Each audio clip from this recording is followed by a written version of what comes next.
ಪ್ರಿಯರೇ, ದಿನದ ಬದುಕಿಗೊಂದು ಕ್ರಿಸ್ತನ ಈ ದನಿ ನಮ್ಮೆಲ್ಲರಿಗೂ ಪ್ರೇರಣೆ ಆಗಲಿ. ಪೂಜಾ ವಿಧಿಯ ಸಾಧಾರಣ ಕಾಲದ 23ನೆಯ ವಾರ, ಸೆಪ್ಟೆಂಬರ್ 13, 2025 ಶನಿವಾರ. ಲೂಕನು ಬರೆದ ಪವಿತ್ರ ಶುಭ ಸಂದೇಶದಿಂದ ವಾಚನ. 6ನೇ ಅಧ್ಯಾಯ 43ರಿಂದ 49ರವರೆಗಿನ ವಚನಗಳು.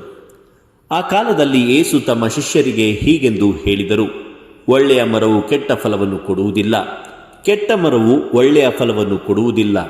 ಪ್ರತಿಯೊಂದು ಮರದ ಗುಣವನ್ನು ಅದರ ಹಣ್ಣಿನಿಂದ ಗುರುತಿಸಬಹುದು.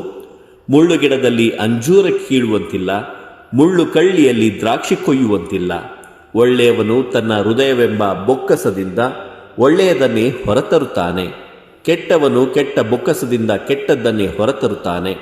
ಹೃದಯದಲ್ಲಿ ತುಂಬಿರುವುದೇ ಬಾಯಿ ಮಾತಾಗಿ ತುಳುಕುತ್ತದೆ. ನೀವು ನನ್ನನ್ನು ಸ್ವಾಮಿ ಸ್ವಾಮಿ ಎಂದು ಕರೆಯುತ್ತೀರಿ, ಆದರೆ ನನ್ನ ಮಾತಿನಂತೆ ನಡೆಯುವುದಿಲ್ಲಬೇಕೆ? ನನ್ನ ಬಳಿಗೆ ಬಂದು ನನ್ನ ಮಾತನ್ನು ಕೇಳಿ ಅದರಂತೆ ನಡೆಯುವ ಪ್ರತಿಯೊಬ್ಬನು ಎಂಥವನಿಗೆ ಸಮಾನನೆಂದು ನಿಮಗೆ ಹೇಳುತ್ತೇನೆ ಕೇಳಿ. ಆಳವಾಗಿ ಅಡಿಪಾಯ ತೆಗೆದು ಬಂಡೆಕಲ್ಲಿನ ಮೇಲೆ ಅಸ್ತಿವಾರ ಹಾಕಿ ಮನೆ ಕಟ್ಟಿದವನಿಗೆ ಅವನು ಸಮಾನನು. ಹುಚ್ಚು ಹೊಳೆ ಬಂದು ಪ್ರವಾಹವು ಆ ಮನೆಗೆ ಅಪ್ಪಳಿಸಿದರೂ ಅದು ಕದಲಲಿಲ್ಲ, ಕಾರಣ ಆ ಮನೆಯನ್ನು ಸುಭದ್ರವಾಗಿ ಕಟ್ಟಲಾಗಿತ್ತು. ನನ್ನ ಮಾತನ್ನು ಕೇಳಿಯೂ ಅದರಂತೆ ನಡೆಯದವನು ಅಸ್ತಿವಾರವೇ ಇಲ್ಲದೆ ಬರಿಯ ಮಣ್ಣಿನ ಮೇಲೆ ಮನೆ ಕಟ್ಟಿದವನಿಗೆ ಸಮಾನನು. ಆ ಮನೆಗೆ ಪ್ರವಾಹವು ಅಪ್ಪಳಿಸಿದಾಗ ಒಡನೆಯೇ ಅದು ಕುಸಿದು ಬಿತ್ತು. ಆ ಮನೆಗೆ ಒದಗಿದ ಪತನವೋ ವಿಪರೀತ ಎಂದರು.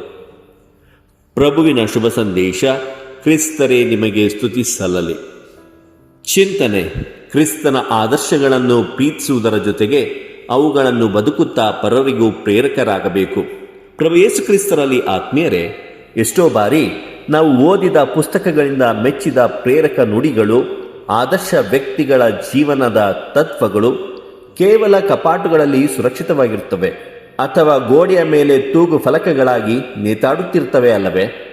ನೆಚ್ಚಿದ್ದು ಮೆಚ್ಚಿದ್ದು ಹೃದಯದೊಳಗ ಚಾಗದಿದ್ದಲ್ಲಿ ಅದನ್ನು ಪಾಲಿಸುತ್ತಿದ್ದೇವೆಂಬ ಭ್ರಮೆಯಲ್ಲಿ ಅಚಾತುರ್ಯವು ನಡೆದು ಹೋಗಬಹುದೆಂದು ಯೇಸು ಇಂದಿನ ಶುಭ ಸಂದೇಶದ ಮೂಲಕ ನಮ್ಮೆಲ್ಲರನ್ನು ಎಚ್ಚರಿಸುತ್ತಾರೆ. ಆತ್ಮೀಯರೇ, ಕ್ರೈಸ್ತರಾದ ನಮಗೆ ಪ್ರೇರಕರಿಗೆ ಕಡಿಮೆ ಇಲ್ಲ.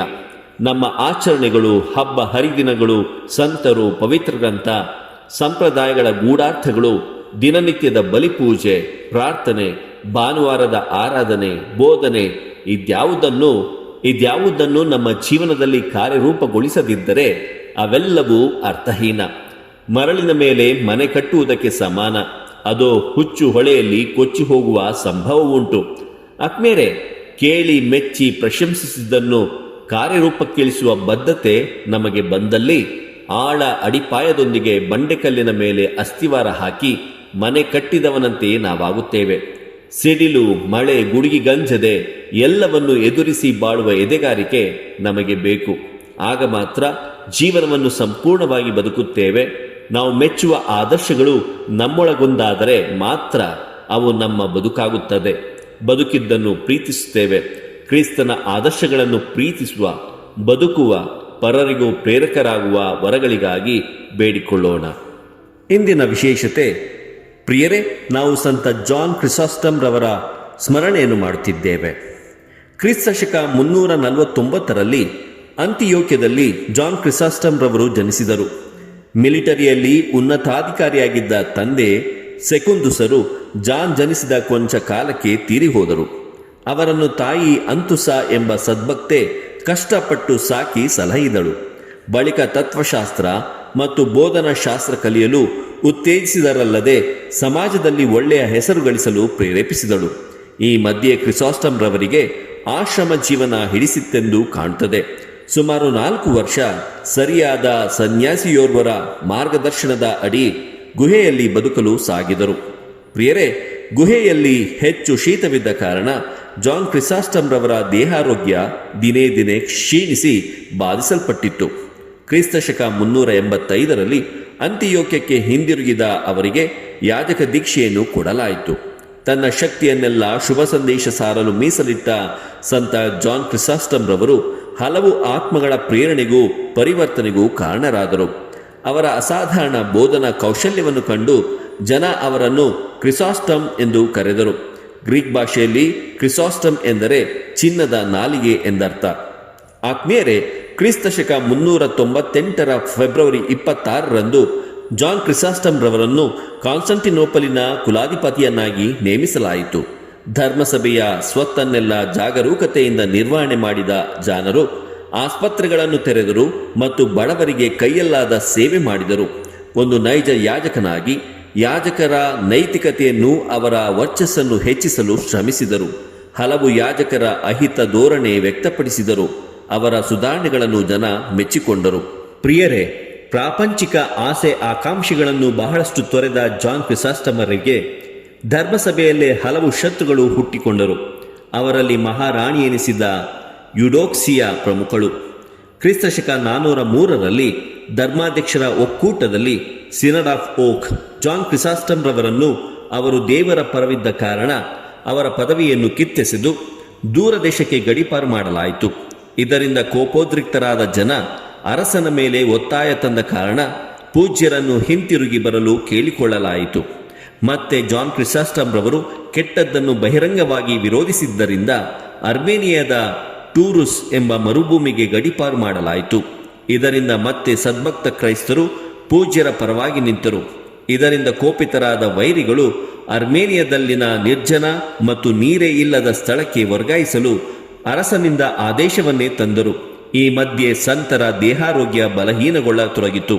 ಆದ್ದರಿಂದ ಅವರನ್ನು ತುರ್ಕಿಗೆ ಕರೆತರಲಾಯಿತು. ಅಲ್ಲಿ ಯಾಜಕ ರೋರ್ವರಿಂದ ಅಂತಿಮ ಸಂಸ್ಕಾರಗಳನ್ನು ಸ್ವೀಕರಿಸುತ್ತಾ ಅವರು ಯಾವಾಗಲೂ ಹೇಳುತ್ತಿದ್ದ ಪ್ರಾರ್ಥನೆಯಾದ ದೇವರ ಎಲ್ಲ ಮಹತ್ ಕಾರ್ಯಗಳಿಗೆ ದೇವರಿಗೆ ಮಹಿಮೆ, ಆಮೇನ್ ಇದನ್ನು ಹೇಳುತ್ತಾ ತನ್ನ ಆತ್ಮವನ್ನು ದೇವರಿಗೆ ಒಪ್ಪಿಸಿದರು. ಅವರು ಸಾಯುವಾಗ ಅವರಿಗೆ ಸುಮಾರು 50 ವರ್ಷವಾಗಿತ್ತು. ಆತ್ಮೀಯರೇ, ಕ್ರಿಸ್ತಶಕ 483ರಲ್ಲಿ 2ನೇ ಥಿಯೋಡೇಸಿಯೋಸರು ಕಾನ್ಸ್ಟಂಟಿನೋಪಲ್ನಲ್ಲಿರುವ ಸಕಲ ಪ್ರೇಷಿತರ ದೇವಾಲಯಕ್ಕೆ ಸಂತ ಜಾನ್ ಕ್ರಿಸಾಸ್ಟಮ್ ರವರ ದೇಹವನ್ನು ಕೊಂಡು ತಂದು ಭೂಸ್ಥಾಪನೆ ಮಾಡಿದರು. ಅರಸ ಥಿಯೋಡೋಸಿಯೂಸ್ ಕ್ರಿಸಾಸ್ಟಮ್ಮರ ವಿರುದ್ಧ ಅವರ ಪೋಷಕರು ಮಾಡಿದ ತಪ್ಪುಗಳಾಗಿ ಕ್ಷಮೆಯಾಚಿಸಿದರು. ಉದಾರ ಗುಣ. ಆತ್ಮೀಯರೇ, ಬಡವರಿಗೆ ದಾನ ಮಾಡುವುದು ದೇವರಿಗೆ ಮಾಡಿದಂತೆ. ದೇವರನ್ನು ನಿಮ್ಮ ಸೇವಕರ ಸ್ಥಾನಕ್ಕೆ ಹೊಂದಿಸಿ ನೋಡಿರಿ. ನೀವು ನಿಮ್ಮ ಕೈ ಕೆಳಗಿರುವ ದಾಸನಿಗೆ ಸ್ವಾತಂತ್ರ್ಯವನ್ನು ಕೊಟ್ಟರೆ ಹಸಿವಿನಿಂದ, ಅವಶ್ಯಕತೆಗಳಿಂದ, ಸೆರೆಮನೆಯಿಂದ ಮತ್ತು ನಗ್ನಾವಸ್ಥೆಯಿಂದ ನೀವು ನಂಬಿರುವ ಕ್ರಿಸ್ತನನ್ನು ಬಿಡಿಸಬಲ್ಲಿರಿ ಎಂದು ಕ್ರಿಸಾಸ್ಟಮ್ ರವರು ನುಡಿಯುತ್ತಾರೆ. ಗುಲಾಮಗಿರಿ ಸರ್ವೇ ಸಾಮಾನ್ಯವಾಗಿದ್ದ ಅಂದಿನ ಕಾಲದಲ್ಲಿ ಕ್ರಿಸಾಸ್ಟಮ್ ರವರು ಇಂತಹ ಸಂದೇಶ ಸಾರಲು ಇನ್ನೆಷ್ಟು ಕ್ರಿಸ್ತನ ಜ್ಯೋತಿಯಿಂದ ಹತ್ತಿ ಉರಿಯುತ್ತಿದ್ದರೆಂದು ನಾವು ಇಲ್ಲಿ ಅರ್ಥೈಸಿಕೊಳ್ಳಬೇಕು. ಆತ್ಮೇರೆ, ಧರ್ಮಾಧ್ಯಕ್ಷ ಕ್ರಿಸಾಸ್ಟಮ್ ರವರಿಗೆ ಸ್ವಾರ್ಥವಿರಲಿಲ್ಲ. ತನ್ನನ್ನು ನಿತ್ಯ ದೇವರಿಗೆ ಸಮರ್ಪಣೆ ಮಾಡಿಕೊಂಡ ಅವರು ಹೃದಯದಲ್ಲಿ ಧರ್ಮ ಸಾಕ್ಷಿಯಾಗಿದ್ದರು. ಬಲು ಮುಖ್ಯವಾದ ಪಾಠ ನಾವು ಅವರಿಂದ ಕಲಿಯುವುದೇನೆಂದರೆ, ಯಾವುದೇ ಕಾರಣಕ್ಕೂ ಕೆಡುಕಿನೊಂದಿಗೆ ಅವರು ಸಂಧಾನ ಮಾಡಿಕೊಂಡವರಲ್ಲ. ಸ್ವಲ್ಪ ಕಷ್ಟ, ನಷ್ಟ, ನಿಂದೆ, ನೋವುಗಳನ್ನು ಅನುಭವಿಸಿದರೂ ಸರಿಯೇ ಸತ್ಯ, ನ್ಯಾಯ, ನೀತಿ ಮತ್ತು ಪ್ರೀತಿ ಎಂಬ ಮೌಲ್ಯಗಳನ್ನು ಬಿಟ್ಟುಕೊಡಬಾರದೆಂಬುದೇ ಅವರ ಮೂಲ ಉದ್ದೇಶವಾಗಿತ್ತು. ಸಂತ ಜಾನ್ ಕ್ರಿಸಾಸ್ಟಮ್ ರವರೇ ನಮಗಾಗಿ ಪ್ರಾರ್ಥಿಸಿರಿ. ದೇವರು ನಮ್ಮೆಲ್ಲರನ್ನು ಆಶೀರ್ವದಿಸಲಿ. ಇದು ದನಿಮಾದೇವ ಮನೆಯ ಕೊಡುಗೆ. ಧ್ವನಿ ವಂದನೀಯ ಸ್ವಾಮಿ ಶಾಂತಕುಮಾರ್ ಜೆ, ಬೆಂಗಳೂರು ಮಹಾಧರ್ಮ ಕ್ಷೇತ್ರ. ಪ್ರಿಯರೇ, ಈ ಚಾನೆಲ್ ಅನ್ನು ಸಬ್ಸ್ಕ್ರೈಬ್ ಮಾಡಿ ಪ್ರತಿದಿನ ದೇವರ ವಾಕ್ಯವನ್ನು ಆಲಿಸುತ್ತಾ ಅದನ್ನು ಇತರರೊಂದಿಗೆ ಹಂಚಿಕೊಳ್ಳಲು ನಮಗೆ ನೆರವಾಗಿರಿ. ಧನ್ಯವಾದಗಳು.